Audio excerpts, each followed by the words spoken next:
네, 정치권 관심 뉴스들 진단해보는 나이트 포커스. 오늘은 최수영, 김상일 정치평론가 두 분과 함께하겠습니다. 어서 오십시오. 안녕하세요. 안녕하십니까.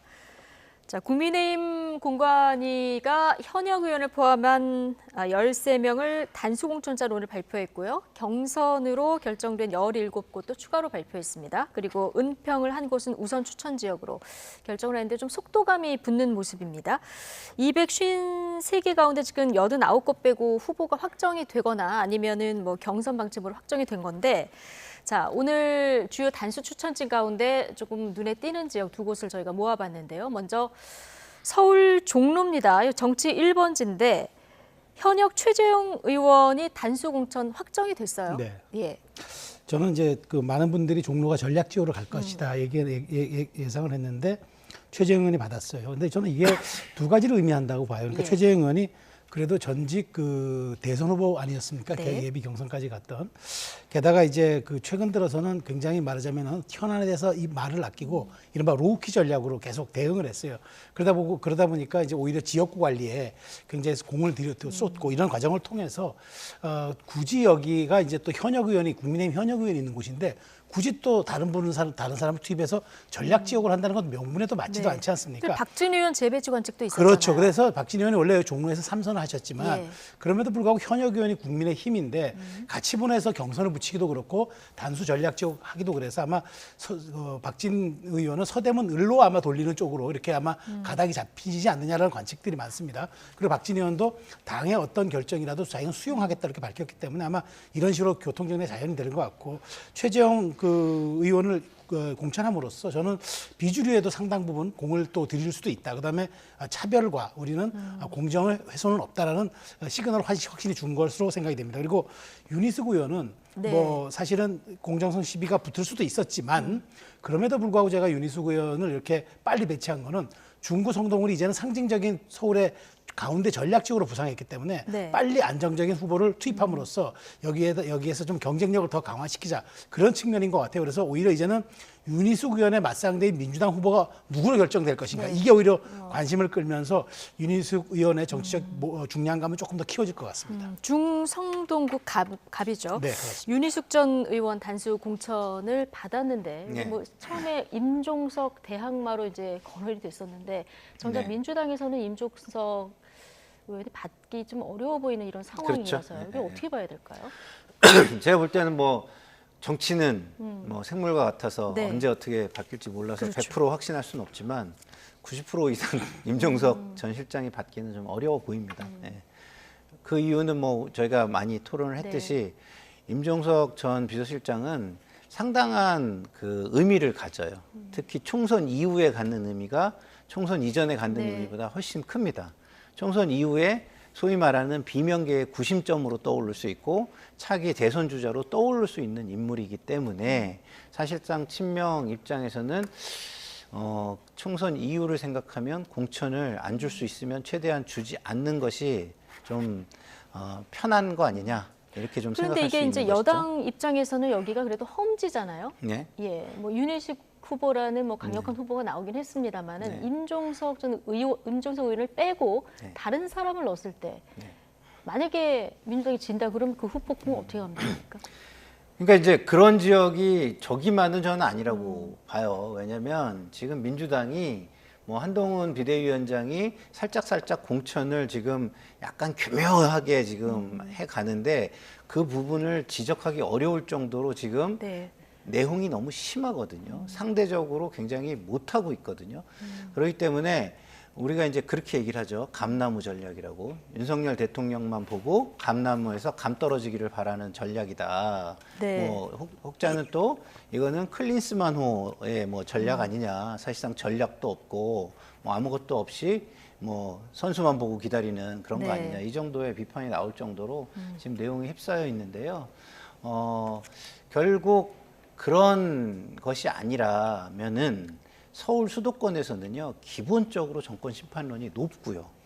후보가 그렇게 빠지는 후보가 아니라면 구도에 의해서 승리할 수 있는 네. 그런 좋은 환경을 가지고 있다고 봅니다. 근데 이런 식으로 구도 자체가 막 흔들리게 할 정도로 공천에 어떤 내용이 계속되면 그 감나무에서 감나무에 물이 자꾸 공급이 되니까 떨어지지 않는 그런 상황이 올 수도 있겠죠.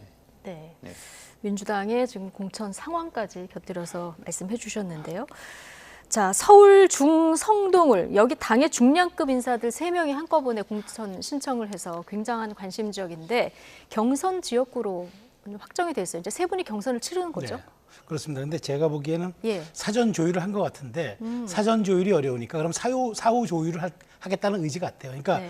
이 세 분은 굉장히 대중적으로도 인지도가 있고 그다음에 그 중량감도 있고 그런 분들이기 때문에 굉장히 말하자면은 여기서 경선에서 떨어졌다고 그냥 사장시키기에는 그냥 이번에 총선에 불출마시키기에는 너무 아까운 거죠. 근데 우리 공직선거법이 이제 경선에 참여하는 의원이 탈당해서 무소속으로 출마하는 거는 이른바 그게 이인제 방지법이라 해서 이제 금지돼 있지만 네. 실제로 다른 지역에 뭐 당이 전략 배치하고 이런 거는 아무 상관이 없거든요. 그렇기 때문에 저는 이제 그 깔끔하게 세 분이서 너무 과열된 경선을 하면 후유증이 남으니까 네. 서로 이제 지금 당에서 배치한 이제 5대, 그러니까 8대 2죠. 여기는 이제 험지기 때문에 그 여론조사 80과 이제 당원 투표 20으로 깔끔하게 경선을 치른 다음에 그 다음에 이제 승복을 하면 될 것 같아요. 근데 뭐 누가 되든 네. 승복하면 떨어진 두 분은 다른 지역으로 재배치 가능하죠. 왜냐하면 크다. 탈당 후 예. 무소속을 방지한 거기 때문에 경선에 참여하는 순간 그렇기 때문에 당이 뭐 전략적으로 다른 지역에 배치한다. 그거는 큰 문제는 없을 거예요. 그건 당이 판단하고 공관위가 선택할 문제인 거죠.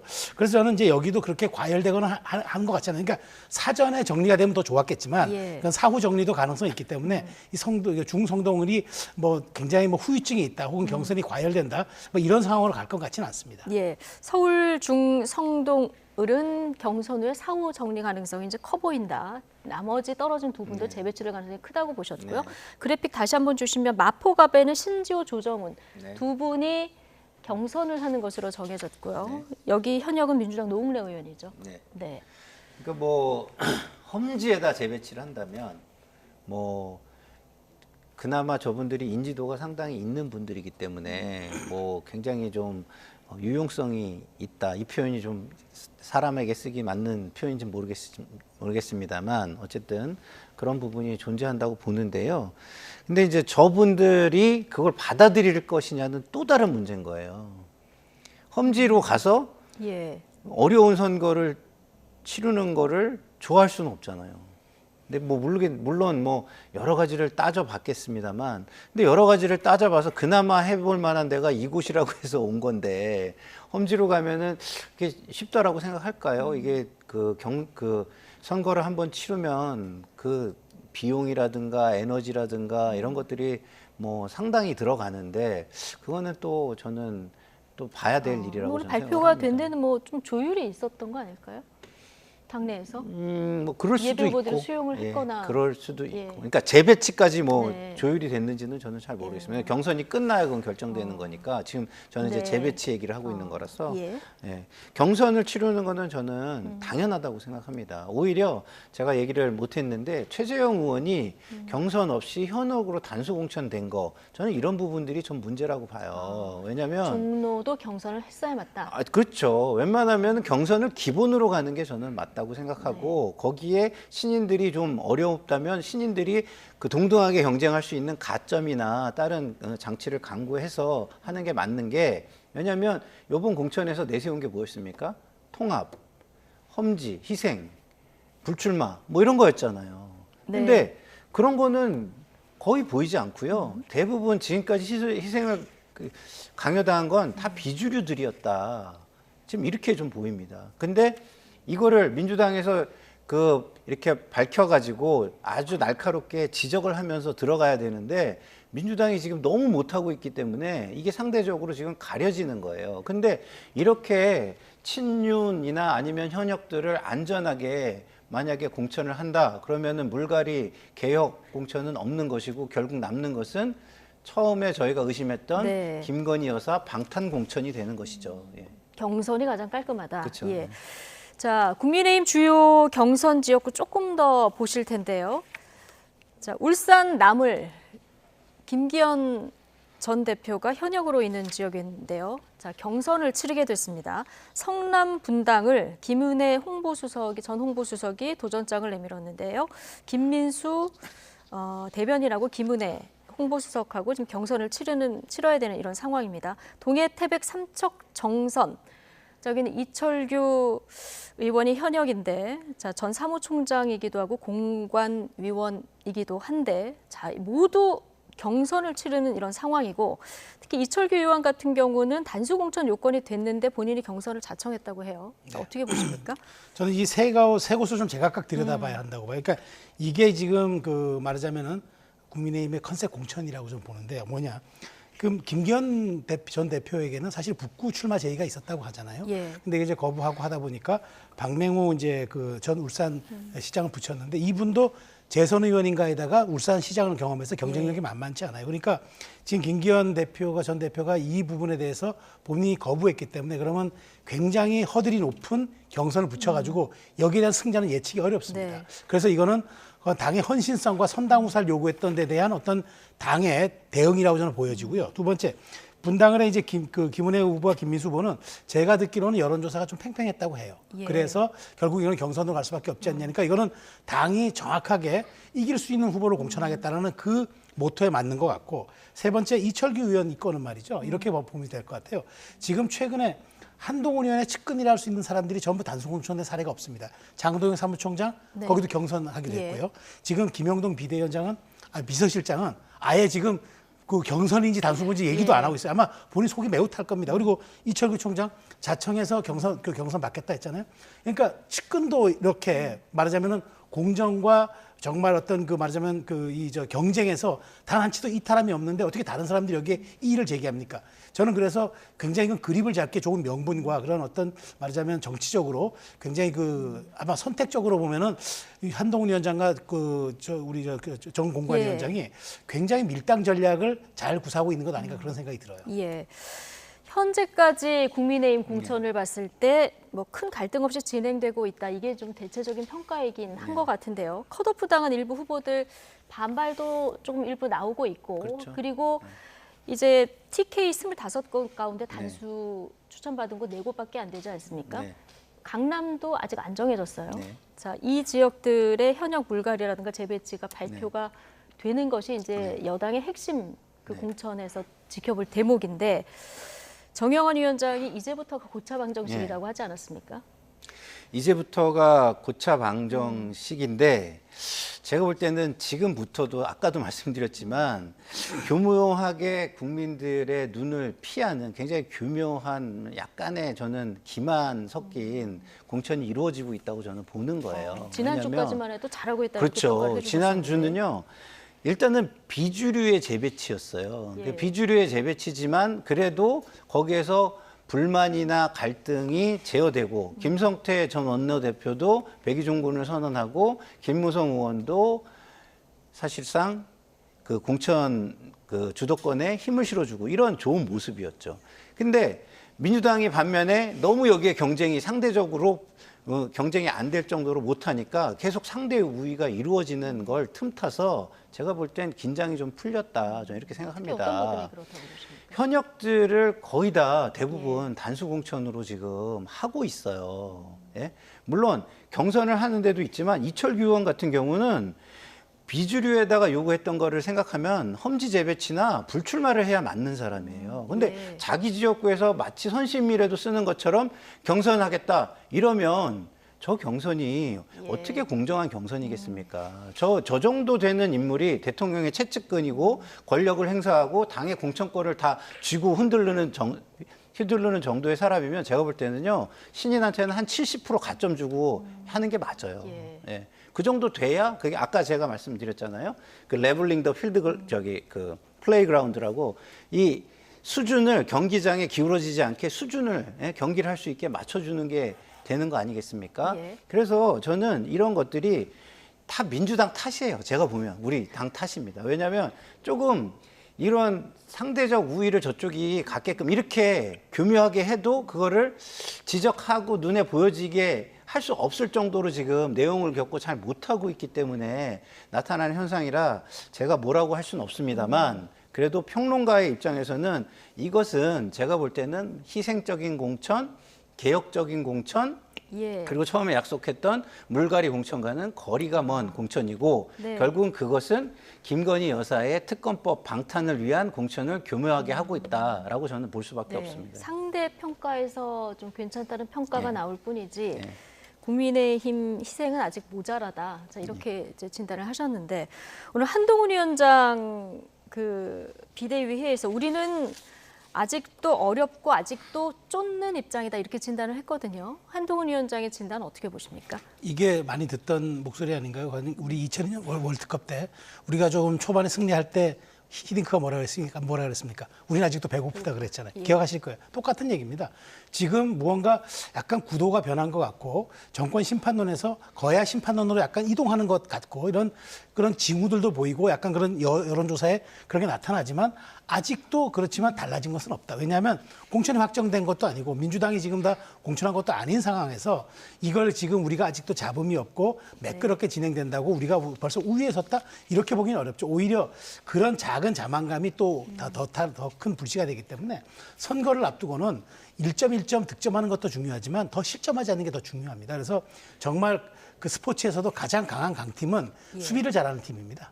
공격 잘하는 팀이 아니라. 그래서 그런 측면에서 놓고 보면은 경기는 조금 재미없어도 결국에 우승할 수 있는 전력을 갖추겠다라고 생각하는 것 같아요. 그래서 지금 우리 김상현 평론가께서는 이제 이게 결국은 이제 김건희 여사 혹은 특검법 이걸 때문에 방탄하기 위해서 사람을 내보내지 않는다. 그렇진 않아요. 왜냐하면 지금 보십시오. 어떻게 최재형 의원 같은 경우는 비주류잖아요. 그렇기 때문에 저는 이런 게 보는 것 같아요. 그러니까 공천을 컨셉별로 우리가 새 인물을 교체할 때 근데 제 인물 교체는 주로 막판에 해야 사실 그게 효과가 있고 감동도 있고 그다음에 국민들한테 오는 임팩트가 있는 거예요. 그런 측면에서 놓고 보면 지금 말하자면은 공천 서막은 올렸지만 아직은 하이라이트는 가지 않았다고 보는 게 맞습니다. 네, 하이라이트 갈 때 굉장히 국민들의 시선이 주목될 것 같은데요. 오늘 여당 비대위 회의에서는 이런 일도 있었습니다. 막말과 차별 발언에 대한 가부를 묻는 즉석 퀴즈쇼가 펼쳐진 건데요. 질문자는 김혜지 비대위원, 답변자는 국민의힘 지도부였습니다. 잠시 보고 오시겠습니다. 올바르지 못하고 차별적인 표현을 하면 그것을 바로잡는 그런 시간을 한번 가져보려고 하는데요. 혹시 장애를 앓고 있다가 맞을까요? 장애가 있다가 맞을까요? 장애가 있다가 맞지 않겠습니까? 예. 외눈박이 같은 견해 이런 걸 어떻게 또 다 바른 말로 고쳐주실 수 있을까요? 오늘 대표님 조금 전에 나가셨어요. 옆에서 웃고 계세요. 약간 팁을 주는데 편협된 네, 사고가 맞습니다. 눈먼 분을 또 어떻게 바로 잡아주실 수 있을까요? 정말 평소에 많이 쓰는 표현인데 주문 없는 돈? 네, 출처를 알 수 없는 의심스러운 돈. 혹시라도 이런 은유나 직유를 사용하고자 하실 때는 원관념과 보조관념에 본인의 이름을 넣어주세요. 그랬을 때 내가 기분이 나쁘지 않다? 그럼 쓰셔도 됩니다. 근데 뭔가 기분이 좀 껄끄럽다? 그러면 절대 쓰시면 안 됩니다. 네. 자, 김경률 비대위원이 틀렸어요. 이런 거 보면은 짜고 한 건 아닌 것 같고요. 네. 정말 즉석 돌발 퀴즈 같은데, 자, 김혜지 의원이 지금 은연중에 쓰는 잘못된 표현들 기준 어떻게 하면 구분할 수 있는지까지 좀 팁을 줬는데요. 자, 이거 막판 과거 선거판에서 여러 가지 차별적 발언, 네. 또 혐오적 표현, 막말 이런 것들 때문에 선거 판세가 뒤집히는 일도 많았었는데 그렇죠. 이걸 좀 경계하는 차원에서 오늘 네. 한 어떤 돌발 퀴즈 쇼라고 보면 될까요? 네, 저는 뭐 그렇게 보이고요. 특히나 김혜지 의원이 했다는 점에서 주목도가 상당히 올라갔다. 그런 측면에서 김혜지 의원 스스로 아이디어를 냈는지 선거 기획팀에서 네. 냈는지 모르겠지만 상당히 신선한 네. 시도고 굉장히 그 국민들이 받아들일 때 뭐 작은 미소가 나오는 굉장히 좋은 광경이었고 또 스스로를 돌아봐야 되겠다, 좀 더 조심해야 네. 되겠다 이렇게 경계하게 만드는 부분이 있어서 참 좋았고요. 이렇게 좀 품격 있는 정치가 여야 불문하고 많이 이루어졌으면 좋겠다 이런 생각이 들고요. 예. 저도 방송하면서 사실은 이렇게 가끔가다 말이 굉장히 막혀요. 그 이유는 뭐냐면 시청자 여러분들이 제가 가끔 말이 막히면 이렇게 생각해 주시면 좋겠어요. 이 표현을 써도 되나? 라는 단어들이 툭툭 튀어나오는 네. 거예요. 좀 아까 뭐 눈먼 돈 뭐 저희 이런 앵커들도 것처럼. 마찬가지입니다. 예. 그래서 앵커님들이라 해도 훈련이 좀 돼 계시지만 저희들 같은 경우는 좀 그런 부분이 아마추어잖아요. 그렇지만 평상시에 계속 쓰던 말이 있다 보니까 툭 튀어나오려고 그러다가 이거 써도 될까? 이렇게 좀 하는데 그거는 제가 김예지 의원이 저한테 많은 사람에게 요구하는 것처럼 그런 부분을 좀 더 잘하려는 시도니까 좀 예쁘게 봐주십사 하는 말씀을 드립니다. 알겠습니다.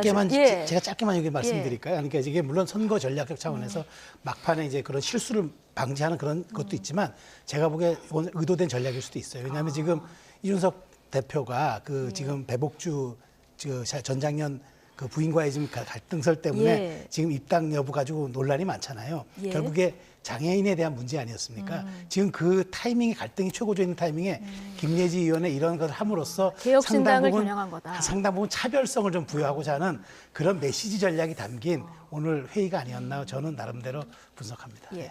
근데 어쨌든 뭐 차별화를 하는 데 있어도 좀 품격이 있어서 좋아 보였습니다. 신선하게 보셨다. 지난번 국회 연설 때도 그렇고요. 네. 김혜지 의원이 뭐 국민의힘뿐만 아니라 한국 정치에 주는 정치권에 주는 어떤 선한 영향력 같은 게 좀 그렇죠. 있어서 국민들이 아마 김상일 평론가 같은 눈으로 오늘 좀 많이 쳐다보지 않으셨을까 생각이 들고요. 민주당으로 가보겠습니다. 민주당 하위 평가 20%의 통보가 뇌관이 될 거다. 자, 이런 예측이 많았었는데요. 이게 시작되자마자 즉각 반발이 나왔습니다. 현역 국회 부의장인 4선의 김영주 의원이 자, 이에 반발하면서 탈당을 선언했는데요. 발언 듣고 오시겠습니다.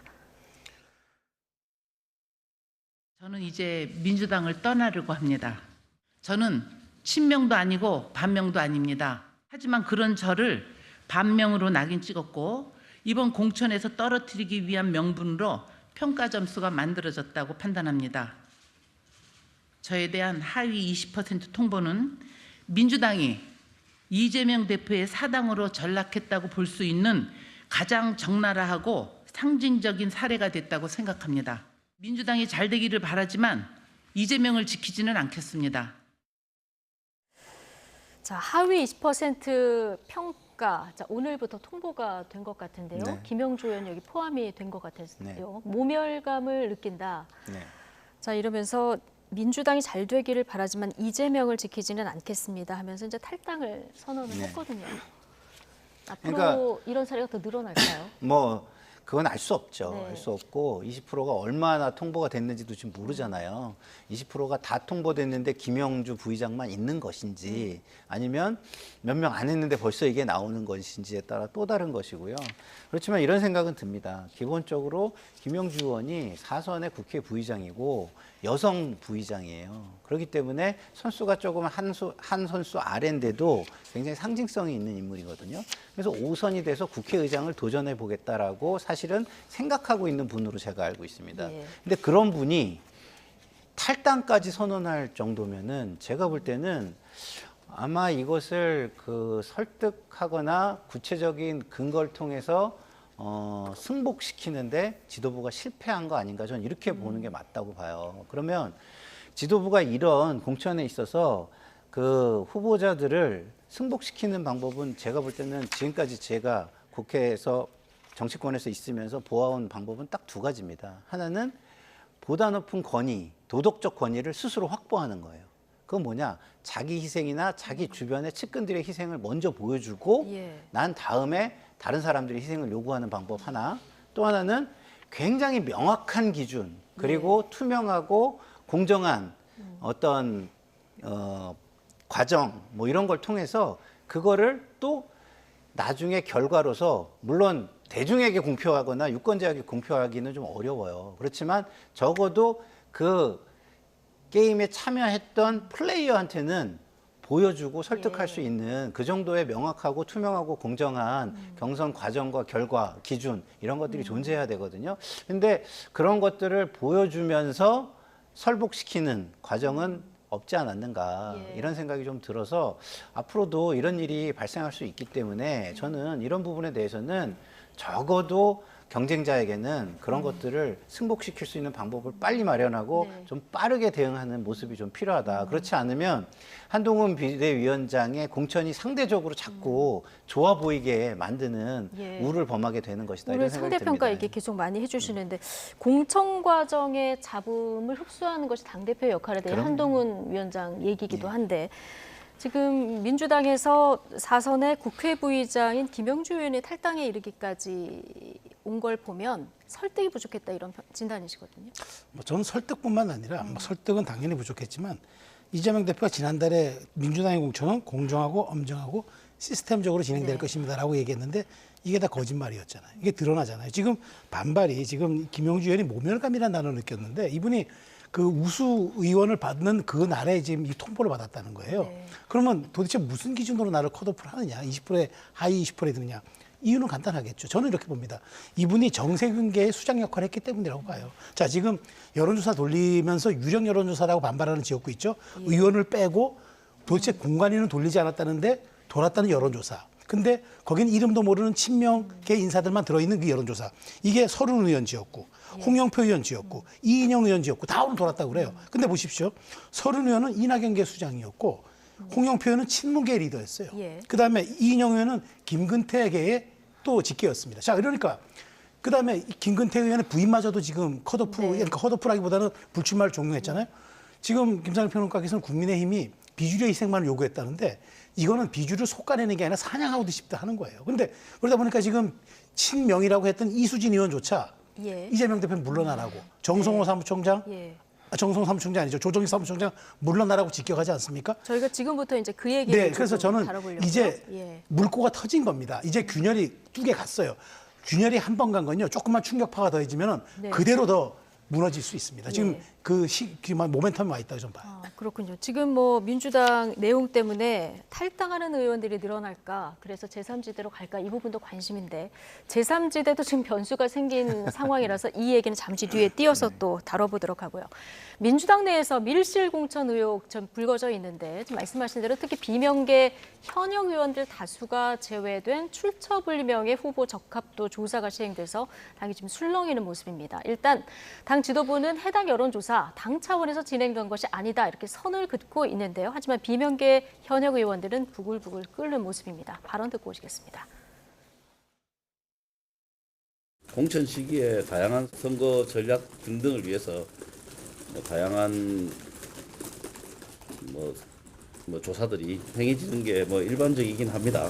당에서 실제로 진행한 것인지 또 다른 곳에서 한 건지 이런 것들을 구별해내기는 좀 어려운 상황입니다. 일부에서 이야기하듯이 어떤 비선 조직에서 한 것인지 정말 매우 우려스럽습니다. 네 사람 싣기 이런 것에 몰두해가지고 이렇게 당이 갈등과 분열로 들어가는 그런 것들이 걱정됩니다. 지금 후보 적합도 조사라는 네. 게 전국 각 지역에서 네. 진행이 되고 있는데 특히 특정 후보들은 빼고 진행이 되는 네. 그리고 어디서 한지도 모르는 출처불명의 여론조사예요. 지금 권칠승 대변인 얘기를 들어보면은 구별해내기 어려운 상황이다 이렇게 얘기를 하는데요. 그 구별해내기 어려운 상황이다. 좀 말이 안 되는 게 저도 공보 업무를 굉장히 오랜 동안 많이 한 사람이거든요. 우리 최수영 평론가님도 마찬가지지만 이거를 구별해내는 게 공보 업무예요. 네? 예. 그 국민이 궁금해하는 거는 기자분들이 물어보게 돼 있고요. 기자분들이 물어보면은 그거는 공보 파트로 오게 돼 있습니다. 대변인실에. 그러면 대변인실은 그걸 하라고 모든 부서에 물어볼 수 있는 일종의 암묵적인 권한이 있어요. 예? 그리고 거기에서는 대부분 답을 해줍니다. 네. 해주지 않는 거는 정말 당대표가 함구령을 내렸거나 정말 이건 예민해가지고 그쪽에서 허가를 먼저 득하지 않으면 안 되는 것들, 이런 것들은 예. 설명을 해요. 아, 이거는 지도부에서 이런 함구령을 내렸다라든가 아니면 지도부에서 허락을 받고 하라 그래서 그쪽에 좀 먼저 얘기하고 우리한테 얘기를 해달라든가 이런 경우 빼고는요, 대부분 공보 업무가 가장 빠르게 신속하게 이루어져야 되는 거기 때문에 다 대답을 해줍니다. 그렇기 때문에 대변인은요, 이거를 확인할 수 있는 위치에 있어요. 예. 확인할 수 오히려 있는 위치에 있어요. 확인해서 그렇죠. 알려줘야 한다. 근데 이거를 구별해내기 어렵다라고 대변인이 얘기하는 순간 어떻게 되겠습니까?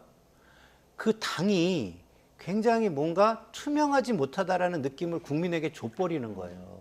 물론 1차적으로는 기자분들한테 주는 거죠. 네. 그러면 기자분들은 이 중간 통로기 때문에 그걸 또 그대로 또 느끼고 기사에 녹여냅니다.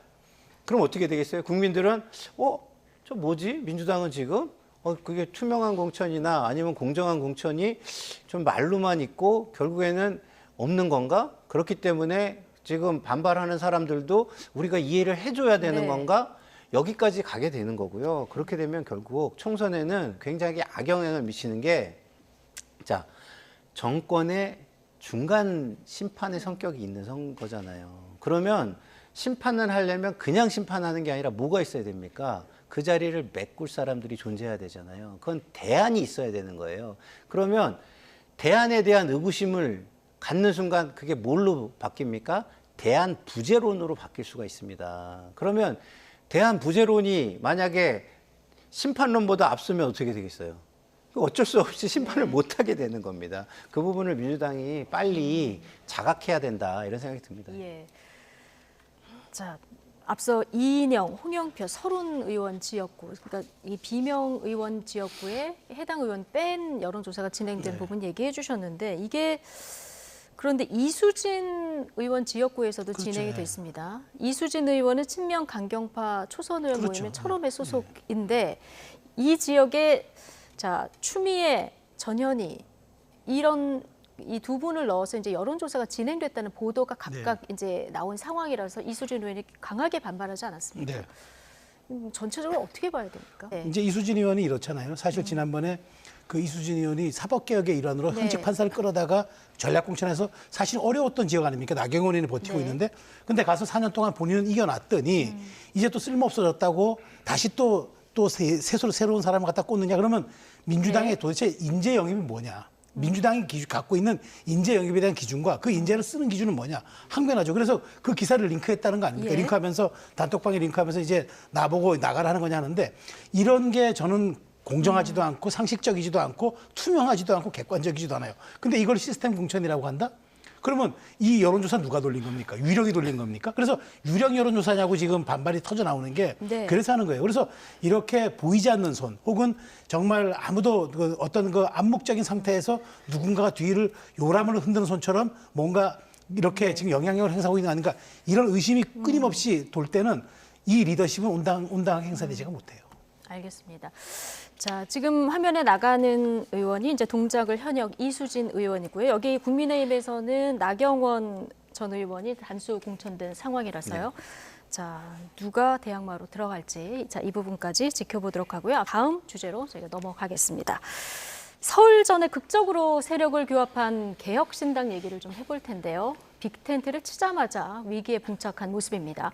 총선 선거 지휘 주도권 문제를 놓고 내분 조짐이 일고 있는데요. 오늘 하루 동안 나온 목소리 저희가 엮어봤습니다. 듣고 오시죠. 총선의 그 승리를 위한 선거 캠페인, 그리고 선거 정책 결정권을 신속성과 혁신성을 담보하기 위해서 최고위의 권한을 위임하여 이준석 당대표가 공동 정책위 위원장과 협의해서 시행하고자 하는 것을 의결했습니다. 전두환이 지금 나라가 어수선하니까 국보위 만들어서 여기다 위임해달라고 국회 해산하는 거랑 뭐가 다릅니까? 최고위도 필요도 없고 다 전두환한테 나라 운명을 맡겨달라. 이견이 좁혀지지 않아서 표결을 하게 된 것이고, 표결 자체에 대해서 이의가 있을 수는 있겠으나 그렇다고 또 너무 격한 모습을 보이시는 거는 저는 통합의 정신에 맞지 않다, 이런 생각을 합니다. 합의한 지 일주일도 안 됐는데 정권 내놔라 하고 통합을 파기하겠다라고 하면서 사실상 통합을 파기하는 이런 의사결정을 강행한다는 것은 이건 정치할 자격 없습니다. 이준석 공동대표에게 사실상 총선 지휘권을 맡기는 안건, 이걸 오늘 이제 표결을 해서 의결이 됐는데, 이낙연 공동대표와 김종민 최고위원이 반발해서 퇴장하는 사태가 발생했고요. 오늘 하루 종일 이어서 계속 공방이 오갔는데 그 이후에도 그 이낙연 공동대표 측에서 뭐 여러 가지 표현들이 나왔습니다. 뭐 사당화, 전두환 이런 표현까지 지금 나온 상황이고, 내일 이낙연 공동대표 오전에 기자회견을 긴급하게 한다고 하는데 어떤 얘기할 것 같습니까? 뭐 지금 현 상태로 이 밤이 지나면 사실상 이제 합당을 철회하겠다, 이 이야기를 하시게 될 것 같아요. 현 상태로라면 지금 합당이 무산될 가능성이 좀 커 보인다, 이렇게 그렇죠. 현재 상태는 그런 상태고요. 양쪽에 사실상의 뭐 건널 수 없는 입장들이 표명이 됐고요. 그 입장들을 조율할 수 있는 어떤 뭐 조각배가 됐든 함선이 됐든 뭐가 그 강에 띄워지지 않으면 제가 볼 때는 왕래는 끊어지지 않을까 이런 생각이 드는데 그 이유는 이런 겁니다. 양쪽 다 통합의 정신을 이야기하는데 통합의 정신에 대해서 지금 다르게 이야기를 하고 있어요. 근데 이 통합의 정신은 어디에 담겨 있는 겁니까? 합당 합의문에 담겨 있는 것이죠. 근데 합당 합의문에 어떻게 되어 있냐면 법적인 당대표는 이준석 대표로 하고 그다음에 당의 이름은 개혁신당으로 하고 네. 그 개혁신당을 중심으로 통합하는 걸로 하되 이것을 그 당 색깔도 주황색으로 그대로 유지하되 예. 대신에 이것을 양보한 이낙연 대표에게는 선거의 총괄 선대위원장의 자리를 준다. 이게 네. 이제 합의의 내용이에요. 그러면은 이낙연 대표에게는 총선에서 역할을 열어주는 거고 그다음에 형식적인 모든 것은 이준석 대표에게 양보하는 거거든요. 네. 그래서 이게 큰 통합의 정신인데 이거를 깬 거는 사실은 이준석 대표 쪽인 것이죠. 자, 이낙연 대표가 너무 그 진지해가지고 속도가 안 난다. 저도 이제 그 말을 많이 들어가지고 저도 이제 평론을 해야 되니까 취재를 많이 해봤어요. 물어봤어요. 도대체 이렇게 속도가 안 나면 좀 문제가 있는 거 아니냐? 왜 당신들은 그러냐? 그러면 오늘 뭐 기자 간담회에서도 그런 얘기를 했더라고요. 아니 도대체 뭐가 속도가 안 난다는 거냐? 뭐 정책 얘기를 하는데 어떤 정책을 테이블에 올려봤냐? 또 이렇게 얘기해요. 그럼 이거 완전 지금 진실 공방이 지금 되어 있는 것인데 네. 그러면 이 진실 공방에 따라서 저는 귀책 사유는 조금 바뀔 수 있다고 보지만 그래도 이준석 대표 쪽의 귀책 사유가 저는 더 크다고 볼 수밖에 없는 게 민주주의라는 게 뭡니까? 한 번 대표가 뽑히면은 포괄적 위임이라는 게 존재하나요? 대통령을 뽑았다고 5년 동안 사안별로 논의도 안 해보고 그거에 대해서 어떤 그 공식적인 절차나 이런 걸 밟지 않고 대통령이 그냥 즉각 다 던져서 하면은 그게 될까요? 김종민 의원이 하는 얘기가 그 얘기거든요. 그렇죠. 그래서 김종민 의원이 한 얘기가 저는 맞다고 보는 게 김종민 의원이 또 그러잖아요. 그러면은 전권을 뭐에 대해서 달라는 거냐. 좀 구체적으로 찍어가지고 우리가 논의를 하자 그랬더니 아니 전체적으로 다 앞으로 생길 게 뭔지 모르겠지만 전체적으로 다 이렇게 얘기를 했다는 거예요. 그러면 이렇게 포괄적 위임이 될 수 있는 그 곳은요. 제가 볼 때는 두 개뿐이 없어요. 하나는 전체주의 독재라든가 아니면 철인 정치예요. 이 두 가지 빼고는 이거를 할 수 있는 거는 민주주의가 아닙니다. 민주주의에서는 이런 건 없어요. 네. 이걸 할 수 있는 건 이 두 가지뿐이 없는 거예요. 그러면 이준석 당대표는 본인이 제가 볼 때 굉장히 똑똑하신 건 알겠지만 본인이 철인이 될 정도로 똑똑하다라고 지금 생각하시는 건지 저는 좀 이 부분에 대해서는 좀 다시 한번 생각하시고 민주주의라는 걸 지금 과거에 공부하신 부분이 있을 테니까 그 정신에 대해서 다시 한번 생각하고 이 부분에 대해서는 재고를 해주시는 게 저는 맞지 않을까 이런 생각이 듭니다. 근데 이준석 전 대표는 이제 속도가 문제다. 이렇게 보고 있는 거고요. 이낙연 대표 측에서는 합의 정신 파괴다 이렇게 보고 있는데 자, 근데 오늘 표결을 했잖아요. 지도부 표결을 했을 때 5개 정파가 있는데 4개 정파가 이준석 공동대표가 이제 주도권을 행사하는 부분에 대해 찬성을 했단 말이죠. 이건 어떻게 봐야 됩니까? 그러니까 이거는 지금 수도권에 출마하고자 하는 사람들은 이준석 대표의 그 말하자면 브랜드가 필요하니까 그쪽을 이제 하는 것 같아요. 그리고 이제 이낙연, 김종민 이제 두 분은 이제 여기서는 소수파가 되는 거죠.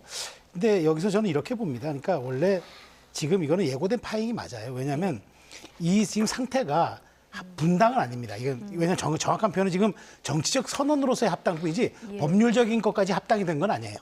그래서 나중에 이 부분은 이제 막 합당 파기가 아마 되는 것 같은데 저는 이제 이렇게 봅니다.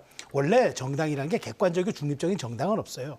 누구를 대변하느냐에 따라서 그게 투쟁이 될 수도 있고 그게 통합이 될 수도 있는 거예요. 근데 여기는 사실 설밥상을 앞에 두고 묻지마 연대를 한 거예요. 일단은 급하니까 합쳐놓고 봤는데 이해와 요구가 일단 맞아서 됐는데 문제는 여기서 그래서 국고보조금 6억 6천만 원을 받았잖아요. 이제 갈라서면 어떻게 됩니까? 이거 토해낼 방법도 없을 겁니다. 그러면 이제 저는 이렇게 생각하는 거죠. 그래서 패권적 양당 정치에 신물이 나서 분절적 그러면 예. 저 다당제로 오겠다는 분들이 이런 정도의 이견과 이런 정도의 갈등도 조정하지 못하고 패권 정치와 똑같은 언행과 그런 지금 말하자면 행태를 보인다면은 네. 국민들이 제3지대라고 용인할 이유가 있겠습니까? 그래서 오늘 밤이 지나도 저는 내일 아침에 아마 이낙연 대표 측에서 다시 이걸 또 되돌리기에는 또 너무 많이 와버렸어요. 예. 표현도 거칠었고 그래서 봉합 저는 가능성이 있다고 보십니까? 봉합이 어려울 것 같아요. 왜냐하면 어려울 것 지금 이만큼 나왔기 때문에 차라리 그냥 자기가 가는 게 맞는 것 같은데 근데 과연 이렇게 놓고 가면은 이게 정말 패권 정치를 지향하겠다 하는 분들이 보일 문제였느냐라는 측면에서 저는 굉장히 이제 뭐 많은 부담을 안고 이젠 치를 수밖에 없다는 생각이 듭니다. 제가 네, 짧게, 김종민 의원이요. 이 질문까지 하고 같이 답변 듣겠습니다. 어떻게까지 봤냐면 이준석 대표가 통합하기를 기획하고 네. 미리 기획을 하고 이제 밀어붙인 거다. 네. 이렇게 보면서 김종인 전 비대위원장을 공관위원장으로 끌어오기 위해서 네. 김종인 전 비대위원장이 불편해하는 이낙연 대표를 빼고 이렇게 가려는 어떤 기획된 수순 아니냐 이런 의심까지 했거든요. 네네. 뭐 그거는 이제 김종민 의원이 따로 뭐 이런저런 얘기를 듣는 게 있으니까 그거에 대해서 얘기한 것 같은데 뭐 제 입장에서는 뭐 그거는 뭐 맞는 사실인지 확인하기가 좀 어렵고요. 제가 볼 때 좀 아까 이준석 대표가 4개 정파 얘기를 한 건 저는 진짜 잘못됐다고 봐요. 왜냐하면 4개 정파라는 건 합의문에 기초해서 움직이는 4개 정파인 거예요. 예. 4개 정파가 합의문에 합의를 했잖아요. 근데 4개 정파가 힘 합쳐가지고 합의문을 깨는 걸 하면은 그건 당연히 깨지는 거 아니겠습니까? 그리고 그거는 결국에는 힘으로 밀어붙이는 것뿐이 예. 안 되는 거예요. 그리고 아까도 제가 말씀드렸지만 개별 사안에 대해서는 그렇게 할 수 있어요. 의사결정 시스템을 통해서. 근데 이거는 힘의 권한이라는 걸 권력 구조 자체를 그렇게 만들겠다는 결정을 한 번에 투표를 통해서 한 거거든요. 그런 경우는 저는 없다고 보고요. 네. 그런 식의 힘에 의해서 이준석 대표 본인이 정치적으로 국민의힘에서 숙청당해가지고 여기 나온 겁니다. 근데 그거를 당하고 나온 사람이 힘을 가지고 한 정파를 그런 식으로 또 하겠다는 거는 제가 볼 때는 올챙이 시절을 생각 못하는 개구리의 모습 아닌가 이런 생각이 들어요. 근데 이준석 대표도 별 봉합 의지는 없어 보이는 게 네. 탈당 의원이 생겨서 5석 미만이 되면 국고보조금 토해내겠다고 오늘 이 얘기를 했거든요. 이거는 뭐 결별도 불사하겠다 이렇게 읽는 그렇죠. 분들도 그러니까 계시던데요. 그게 이제 잘못하면 돈 얘기에 돈 욕심으로 비춰졌기 때문에 이건 부담스러운 거죠. 그러니까 그거는 우리가 국고로 다시 반납하겠다. 그러니까 돈 때문은 아니었다라고 얘기를 하는데 사실은 그렇지 않다면 왜 하루 남겨놓고 2월 15일 기준 남겨놓고 그렇게 양 의원을 그렇게 모셔오려고 애를 썼습니까? 그러니까 이건 사실 앞뒤가 안 맞는 얘기고 저는 그래요. 이렇게 좀 다양성을 인정하겠다고 하는 정당이 사실은 우리가 그럼 표결로 하는 거는 우리가 늘 이렇게 당위성을 부여해요. 그래 표결해졌으니까 인정을 하는데 최소한 지도부는 말이죠. 어떤 식으로든 갈등 조정의 영역을 토론과 타협으로 가져가야지. 그럼 사안별로 다 다수결로 결정할 겁니까? 그런 게 정당이라면은 사실은 그건 연대도 아니고 그건 동맹도 아닌 거죠. 그런 측면에서 어쨌든 지금 이게 다시 공이 이제 이준석 대표로 넘어왔어요. 오늘 예. 이쪽에서 공을 더 넘긴 거거든요. 근데 이준석 대표의 지금 언행과 태도로 봐서는 굳이 다시 이제 다리 불사는 쪽으로 돌아갈 생각은 없다는 것 같은데 저는 이제 이렇게 된다 그러면은 제3지대 빅텐트는 사라지고 이제 각자 도생이 남았습니다. 자, 그렇다면 이게 과연 제3지대라는 큰 공간을 제대로 수렴할 수 있을지 이게 이제 정말 숙제로 남은 거죠. 알겠습니다. 제3지대 빅텐트가 좀 휘청이고 있는데 밤새 어떤 봉합 작업이 또 이루어질 수 있을지 좀 지켜봐야 될 것 같고요. 내일 오전 기자회견 내용이 굉장히 주목되는 밤입니다. 자, 나이트 포커스 오늘은 여기까지입니다. 최수영, 김사길 정치평론가 두 분과 함께했습니다. 고맙습니다.